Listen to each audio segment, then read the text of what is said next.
विश्वर सबुठारु बड़ Premier League Indian Premier League 2025 22 तारिख में आरंभ होगा जाऊँगी।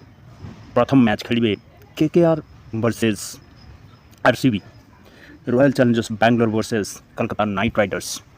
यही उभय टीम यही 2025 आईपीएल रो शुभारंभ करेंगे, जहाँकि आरसीबी एवं केकेआर ईडन गार्डन रे यही खेलटी कोलकाता रे आरंभ होब। यह हूँ सैटरडे दिन, पुणी रविवार दिन डबल हेडेड मैच रही, जो खेलिए Mumbai Indians versus Chennai super king. 7:30 रे खेलिए ये एमए चिदम्बरम स्टेडियम चेन्नई रे।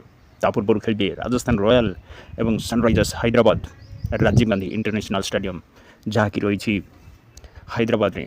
तो निश्चय भाव यही मैच टी देखा शुभारंभ करेंगे। यही मैच सुबह जो आरंभ जो मैच गुड़िक खेलिए बहुत बहुत रोमांचकर हम।